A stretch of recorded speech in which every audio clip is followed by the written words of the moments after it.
Assalomu alaykum X-Media kuzatuvchilari. Biz bugun yana go'zallik haqida gaplashamiz. Bizni bugungi mehmonimiz doktor Mahliyo, ya'ni kosmetolog Mahliyo bo'ladilar. Face Control klinikasi asoschisi. Xush ko'rdik Mahliyo. Assalomu alaykum. Mahliyo, o'zi necha yoshsiz? Hozir sizni kosmetolog, doktor va klinika asoschisi deb tanishtirdik-da. Men 24 yoshdaman. 2001-yilman. Mahliyo, mana 24 yoshda ekansiz, hali juda ham yoshsiz, lekin bu yoshda ancha muvaffaqiyatga erishib ulguribsiz. Shu muvaffaqiyatlar ortida kim turadi? Onam turadilar birinchi o'rinda, chunki men birinchi institutga topshirganman, buxgalteriya sohasida moliyaga topshirganman. Bu yo'nalishga kirolmaganman, birinchi yil yiqilganman. Keyin onam aytganlar, men uyda o'tirishni yomon ko'rardim. Onam aytganlar, kosmetologga shogird qilib beraymi deganlar. Keyin men ha deganman-da, ularga shogird bo'lib tushganman kosmetologga. Undan keyin bir oy ularda o'qiganman-da, keyin o'sha ishlashga chiqib ketganman. Keyin bu narsa menga bag'riga ham kamlik qilgan. Men o'zi lab qilish texnikasini juda ham yaxshi ko'raman, lab qilish yaxshi ko'raman. Ustozimda buni juda ham chuqur men o'rgana olmaganman. O'shaning uchun men Moskvaga borib, yana ham malakani oshirib, o'rganib kelib, keyin ishni boshlaganman. Keyin ishlab yurganimdan keyin 3 yildan keyin men institutga kirganman. Ungacha kirmaganman. 3 yil o'tib, keyin o'zim pul yig'ib, tayyorlanib, o'rganib, undan keyin med institutga kirganman. Erta pul topishni boshlagansiz-da? Uyda o'tirishni men yomon ko'rardim. O'shaning uchun prям harakat qilib, o'zim o'tirib qoladigan qizlarni yomon ko'raman. Prям shoshilib, ishlab, o'zim ustimda ishlab, o'zimni ko'tarib yurishni yaxshi ko'raman. Bu yaxshi, chunki 24 yoshda hali biror kasbni etagini tutmaganlar ham bor-da. Lekin tadbirkorlikni yo'lga qo'yib, o'sha bitta klinikani asoschisi bo'lish uchun albatta yaxshigina bir homiy kerak, mablag' kerak. Boshida oyim menga ozgina pul tikkanlar. Baribirga ham men kimdandir qarz bo'lishni yomon ko'raman. Men shogird bo'lib tushgan vaqtimda oyim menga birinchi bo'lib $800 pul berganlar o'sha shogird bo'lishim uchun. Bu narsani men bir oydan keyin o'rganib chiqib, ozgina ishlab, oyimga qarzimni uzib, keyin undan keyin yana pul yig'ib, men Moskvaga borib o'qib kelganman. Undan keyin o'zim sekin ko'targanman. Biznesni nech pul bilan boshlagansiz, sir bo'lmasa? Biznesni birinchi bo'lib shu oyim bergan $800 pul bilan shu o'rganganman. O'rganib yurgan vaqtimda ham orada ishlardim, patsientlar bo'lardi, ustozim ham berardi. O'sha vaqtlar ishlab ozgina o'zimni ko'tarib, har topgan pulimga ozgina narsamni yig'ib qo'yib, shunaqa kirib kelganman. Unaqa katta pul bilan kirmaganman. $800 bu sizni biznesni mana shu faoliyatni yo'lga boshlash uchun yetarli bo'lganda, bugun agar ochiq ayta olsangiz, sizni daromadingiz qancha? Daromadim ancha-muncha. Hozir aytolmaysiz-a bu raqamlarni? Yo'q, raqamlarni aytolmayman, ko'z tepib qolmasin. Demak, kosmetologiya bugun biznes. Shuning uchun ham o'zini kosmetologiyaga uryapti. Biznes bo'lishi ham to'g'ri. Kosmetologiyadan katta pul keladi. Agar ishini prям professionali bo'ladigan bo'lsa, unda pul sizni ketingizdan quvlab yuradi. Siz pulni ketidan quvlamaysiz. Oyim menga boshida shunaqa aytganlar, ertalab shoshilib turib ishga ketayotgan vaqtimda ham shoshilma, mayli kutadi patsientlaring, zavtrak qilib keltirdilar-da. Men uxlab qoldim deb zavtraksiz chiqib ketgan vaqtlarim yetardilar. Hali shunaqa vaqt keladi, ketingdan seni pul quvlab yuradi, sen qochib yurasan dedilar. Xuddi shunaqa vaqtga keldi. Patsientlar telefon qilgan vaqtda ham men aytaman, hozir vaqt yo'q. 4-5 kun oldin zapiska yoziling. Iltimos bugun boring deb telefon qiladiganlar bo'ladi. Men uspet qilmayman, vaqtim bo'lmaydi. Oyim aytgandek, pul ketimdan hozir quvlab yuribdi. Endi bunaqa yaxshi pul topadigan qizlarni ketidan yigitlar ham quvlab yuradi. Turmushga chiqmaganmisiz? Yo'q, hali turmushga chiqmaganman. Xo'p, bu borada yigitlarga qo'yadigan talablaringiz qanaqa? Endi u sizdan boyroq bo'lishi kerak. Конечно, o'zini ishini ustasi bo'lishi kerak. Ularni hozir aytmay qo'ya qo'ying. Shaxsiy hayotni sir tutamiz. Mayli, keling ishingizga qaytamiz. Mahliyo o'zi rostdan ham mana bugun nima uchun kosmetologiyaga talab bunaqa kuchayib ketyapti? Siz o'zingiz yoshsizda hali, hozir qarab turibman, labis qilingan, qovoq olingan, adashmasam. Yo'q, qovog'im o'zimniki tabiiy shunaqa. Hamma shunaqa deb o'ylaydi. Qovog'ingizni oldirganmisiz, doktoringiz nomerini bering, chiroyli olishgan deb. Menda tabiiy shunaqa qovog'im olinmagan. Labimga qilingan ozgina, endi bu o'zimni kasbim bo'lgani hisobiga patsientlar kelgan vaqtda birinchi bo'lib mendan so'raydi: "Nimaga o'zingizda labingiz qilinmagan?" Oldin men judayam kam qilib qo'yardim, вообще qilinganga o'xshamasdi-da. Keyin patsientlar so'rardi: "Nimaga o'zingizga qilmagansiz, a bizga qilyapsiz, zararmi?" deb so'rashardi. Menga boshida uyimdagilar ruxsat bermasdi, o'shaning uchun labimga qilmasdim. O'zimga ham bunaqa bo'rttirilgan narsa yoqmaydi. Hozir ham labimda unaqa ko'p yo'q, ozgina qilganman, чтобы patsientlar kelib ishonishi uchun. O'zi necha yoshdan boshlab kosmetologga borish kerak? 20 yoshdan уже boshlash kerak. Chunki 25 yoshdan keyin уже bizani organizmimizda kollagen, elastinlar ishlashi kamayib qoladi. Чтобы поддержка qilib, домашний уходlar чистка, piska mana shularni qilib yurish uchun, yuzimizni holatini yaxshi ushlab turishimiz uchun kamida 20 yoshdan уже boshlashimiz kerak kosmetologga borishni. Erta emasmikan? Yo'q, erta emas. 20 yoshdan уже yuzimiz qurishni boshlaydi. Ko'pchilik qizlarni yuzlari quruq bo'ladi, dog'lar tushishni boshlaydi, chiskaga moyil bo'ladi, chorniy tochkalar ko'payib, ugrilar ko'payadi. Shunaqa vaqtda даже ugrilar bo'lsa 16 yoshdan, 15 yoshdan olib kelishadi. Mahliyo, sizni yo'nalishingiz asosan o'sha kosmetologiyani qaysi turi? Ya'ni kimdir aynan lab bo'yicha mutaxassis bo'ladi, kimdir mana shu sport botokslar bo'yicha. Sizniki qaysi yo'nalish? Menda asosan inyektsion kosmetologiya, eng kuchli urg'u berib ishlaydiganim bu lab bilan full face muolajasi, botoks full face muolajasi. Ularni prям eng professionaliman deb ayta olaman.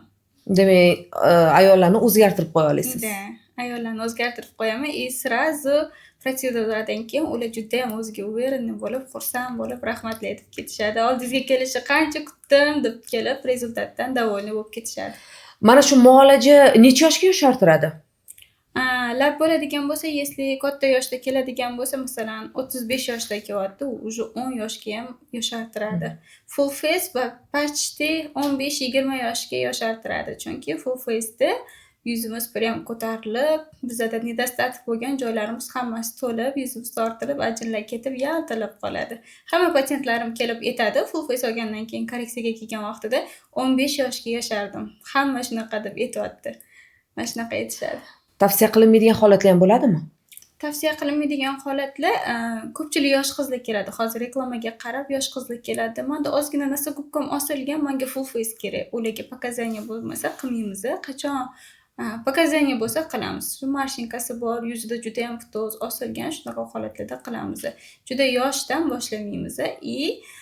Full face olgandan keyin kamida 6 oy oradan o'tish kerak. Ko'pchilik patsientlar effektiga prям yoqib qoladi-yu, 3 oydan keyin 4-oy уже sekin tashlashni boshlaydi. O'sha vaqtda mimikasi ishlasa, yana borib o'sha effektga qaytgisi keladi. Bu qaramlikka keltirib chiqaradi, bilasizmi? Qaramlikda labini qilishadi, yana deydi keyin. Qaramlik keltirib chiqadi. Qanaqa holatda? Masalan, o'zini har kun oynada chiroyli ko'rib yuradi. Bu protseduralardan keyin bu narsa o'zi ketishni boshlaganda o'ziga yoqmaslikni boshlaydi. Endi yuzi osilgani ko'rinadi, ajinlari ko'rinadi yoki labi kichraysa, o'sha narsa voy kichrayib qolyapti. Yana ozgina qilsam, pomada sursam chiroyli turardi. Даже pomada surmasam chiroyli turardi deb o'sha narsaga endi baribir ham ozgina qaram bo'ladi. Siz erkaklar bilan ham ishlaysizmi yoki yo'qmi?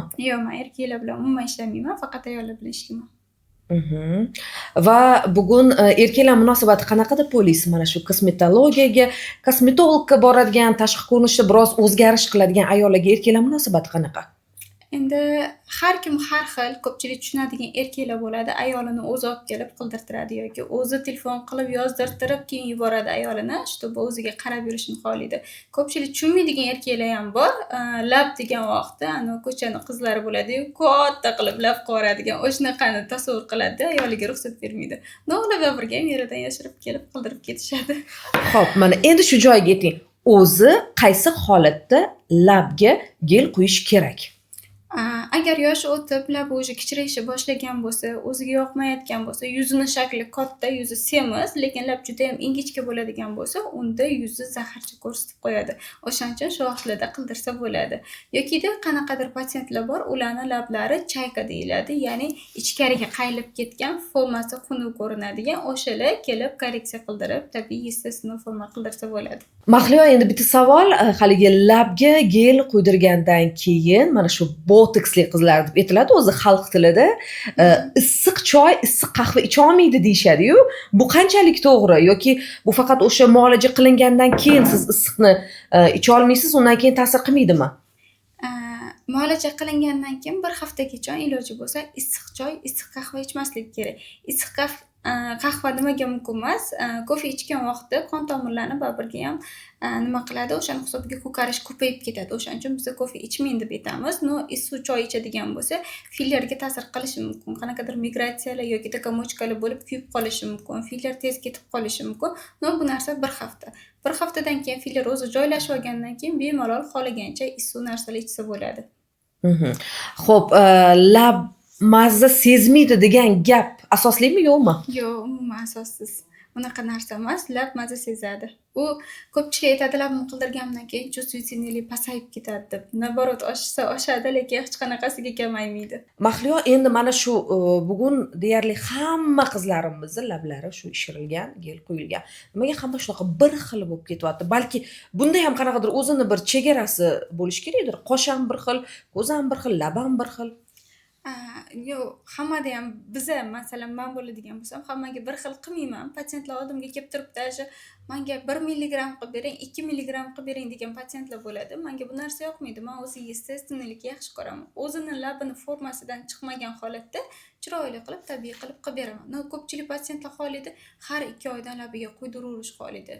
Har 2 oydan keyin labi o'ziga kichkina ko'rinaveradi, katta qolaveradi. No, men bunaqa holatda отказ qilaman, qilmayman, chunki ko'p filler qilaversa ham labda уже ko'p iglka kirib chiqqani hisobiga ham labda fibroz bo'lib ketadi. Поэтому Nojo'ya ta'sir bo'lgan holatlari bo'lganmi? nojo'ya ta'siri bu ham individualniy organizm, если organizmda lidokainga allergiyasi bo'ladigan bo'lsa, filler sostavida lidokain qiladigan bo'lsa, unda allergiya chaqirish mumkin.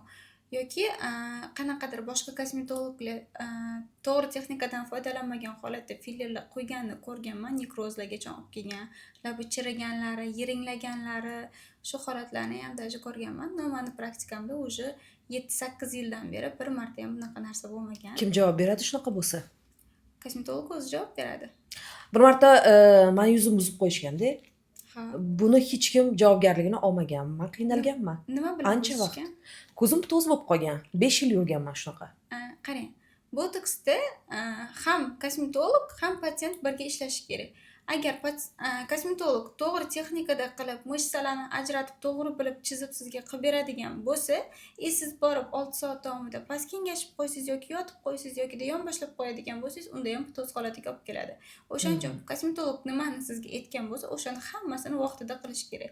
Ko'pchilik patsientlarga biz aytvoramiz, chiqib o'tirib turing, past kengashmang, yotmang, 6 soat tikka yurib turing degan vaqtda ular chiqadi, sразу ko'rsatadi. Telefon bilan mana shunaqasiga pastga qarab telefon o'ynab o'tirishadi. Aytamanki, fitoz bo'lib qolsa, bu narsa o'zini восстановить qilishiga ko'p vaqt kerak bo'ladi. Bu narsa keyin bizdan bo'lmaydi, o'zingizdan bo'ladi. Yo'q, men hozir o'zingizdan soqit qilyapsiz, ko'ryapsizmi? Lekin siz bilan ishlagan o'sha kosmetolog javob berishi kerak-da bunga. Masalan, o'sha vaqt ichida u kosmetolog ketib qoldi qayergadir va bu holat qolib ketdi-da, bo'ldi, qotib qoldi. Keyin kula olmadim ham, bir ko'zim qiyshayib qoldi. Bu narsani to'g'rilasa bo'ladi. Endi kosmetologingizga borgan vaqtingizda o'sha botoksni tezda ketkazadigan ukollari bor o'zi. Qilinmadi. No, endi kosmetologingiz agar vrach bo'ladigan bo'lsa, o'sha javobgarlikni bo'yniga olgan bo'lsa, qilib berardi bu narsani. Menda hech qachon bunaqa narsa fitoz bo'lmagan. No, agar menga ko'p kelishadi, boshqa joyda shunaqa fitoz bo'lib qolib, yuzi qiyshayib qolgan patsientlar keladi, ularga men shu udalение muolajasini qilib beraman. O'sha botoks organizmni olib tashlaydigan muolajasini qilib beraman. Mышцаlarni расслабить qilib, men ishlatib joyiga qo'yib beraman, ketkizib. Bitta plastik xirurg aytgan edi-da, biz shu sohaga yillar davomida o'qidik, hali ham o'qiymiz. Kosmetolog 3 oylik, o'sha 6 oylik kurslarni o'qib tugatadi-da, biza agar haligi o'zimizni kasbimizga sovuqqonlik qilib qo'ysak, biz kasbimizdan ayrilamiz. Kosmetolog hech narsani yo'qotmaydi degan. Ha, to'g'ri. Hozir ko'pchilik kosmetologlar o'qimasdan faqat qanaqadir master-klasslarga boradi. 1 kun, 2 kun o'rganib o'zicha kosmetolog bo'la oladi. Ular javobgarlikni bera olmaydi. Patsiyent masalan mazasi qochib qolsa ham ular yordam bera olmaydi. Ertaga masalan ustida ish ochilgan vaqtida ham ularga nima qo'yish mumkin? Shtraf qo'yish mumkin. Kosmetologga shtraf shunday to'laveradi, ertaga ishlab ketaveradi. Agar doktor bo'ladigan bo'lsa, doktorda уже нарушение qiladigan bo'lsa, diplomdan ayriladi. Shunaqa narsa kosmetologlarga u mas'uliyat bermaydi-da, o'shaning uchun o'qimagan kosmetologlar bemalol ishlayveradi. Biza o'qib, masalan, kesib tikishlar hozir kosmetologlar qilib yotibdi. Mumkin emas. de Siz ozgina siz o'qiydi-da. o'zingizni praktikangizda bo'lmadimi bunaqasi? Qilmaysizmi? Yo'q, men kesib tikishlarni umuman qilmayman. O'zim institutda 4-kursman. Полный anatomiyani bilsam ham, nervlarni bilsam ham, qon tomirlarini bilsam ham bu narsaga men yaqinlashmayman. Qachon men institutni bitkazib, magistraturani o'qib, xirurgiyani tugatsam, undan keyin bu narsani qilaman. No, hozircha buni vaqti emas. Qonunda ham mumkin emas bu narsa. Yashang. Shu javobingizni kutgandim. Endi o'zi mana shu kosmetologiyani tanlaganingizdan afsuslangan vaqtlaringiz ham bo'lganmi? Yo'q, afsuslangan vaqtim bo'lmagan, chunki men ishimni juda ham yaxshi ko'raman. Vaqti keladi, даже puliga emas, prям o'zim yaxshi ko'rganim uchun shu narsada ishlayman. Vaqti kelgan vaqtda men masalan dam olishga ketsam, bir hafta ishlamay qo'ysam ham, tushlarimda shu ishlayotganlarimni ko'rib chiqaman. Tushlarimda shu ishlayolmay yoki deb borib tezroq ishlasam, qilsam, shu narsadan energiya olaman. Masalan, lab qilsam, srazi patsient ko'rib, "Voh, chiroyli chiqdi" desa, bo'ldi, o'sha narsadan men energiya olaman. Mahliyo, yaxshi narsa har doim qimmat bo'ladi, lekin qimmatga hammani ham qurbi yetmaydi. Ayrim ayollarimiz juda ham kosmetologga borgisi keladi, hattoki oddiy o'sha yuz muolajasi, chistka uchun, lekin unga ham o'sha qurbi yetmaydi. Sizda shunaqa bir faoliyatingizda bormi? Chegirmalar, aksiya, xayriya kuni deylik? Chegirmalar qilib beraman. Masalan, agar haqiqatdan ham o'shani sharoitidan kelib chiqqan holatda, uni sharoiti yo'q, kelolmaydi, oyligi kam bo'ladigan bo'lsa, unda kesib, даже preparatni o'z narxiga ham qilib beraman. Yokida mani shogirdlarim bor, yordamchilarim, juma kunlari ular arzon narxda qilishadi, чтобы shu puli yetmaydigan odamlar kelib bemalol qildirib olsa bo'ladi. Mani shogirdlarim ham bir xuddi o'zimdek qilib ishlashadi. O'zimni klinikamda yonimda nazoratim bilan ishlashadi. Ularga ham qilib beraman. O'zim ham ko'p model chaqiraman. Обучение kunlarim o'sha preparatni o'zini narxida, masalan, o'zim $250 qiladigan bo'lsam, o'sha kunlari bo'ladi $130 full face narxida. Shunaqa qilib, preparatni o'zim narxidan qilib chaqiraman. O'sha vaqtda ham kelib qildirib olsa bo'ladi arzon narxda. Mahliyo, ana endi sizni kuzatuvchilaringizga bepul maslahat. Sog'lom, chiroyli yuz ko'rinishi uchun 3 ta tavsiya. Birinchisi bo'ladigan bo'lsa, har doim SPF dan foydalanish kerak. Ikkinchisi bo'lsa, домашний уход обязательно qilishlari kerak. Agar kurbi yetsa, oyda bir marta mezoterapiyalarga kelib, yuzini увлажнить qilib turish kerak. Qarimaslik uchun. Hurmatli ayollar, mana shu tavsiyalarga amal qilsangiz albatta chiroyli bo'lasiz. Rahmat. Bugun savollarga kerakli javoblarni oldik. Ana endi, xo'p, kosmetologga reklama qanchalik kerak? Kosmetologga reklama anchalik kerak. Bugun X-Media jamoasi bilan ishlayapsiz va bu sizni o'sha ishingizga qanchalik ta'sir qildi? X-Media bilan ishlashimga уже 1 oy bo'ldi. 1 oydan beri ishlayapman. Boshida to'g'ri narxi qimmat deb o'yladim, lekin narxi qimmat emas, bu ishlariga yarasha. Mahsulot qancha sifatli bo'ladigan bo'lsa, shuncha narxi baland bo'ladi. Shunga stoit. Mani Instagramim hozir zo'r ishlayapti, reklamalar ham zo'r ketyapti. Har kirganimda, darekka kirgan vaqtim kamida bir 30 ta, 40 ta patsient yozib turgan bo'ladi. Oldincha bunchalik ko'p bo'lmasdi. Hozir reklamani hisobiga ham, videolarimiz kачественный chiqayotgani hisobiga ham mani prям ochib beryaptilar. Oldim hamma mani patsientlarim qanaqa, nima, qanday kirib kelganman Instagram anaqaga kosmetologiyaga bu narsalar haqida ma'lumotlari bo'lmagan. Hozir bularni hammasini qo'yib berishyapti. Patsientlarim ham kelib aytayapti. Instagramingiz boshqa bilan yurg'izishni boshladingizmi? Juda ham zo'r chiqyapti. Videolar zo'r, tushunarli videolar olib boryapsiz, bizga zo'r tushuntirib beryapsiz deb xursandman, yoqyapti menga. Mana shu hamkorlik davomiy bo'lishini xohlaymiz.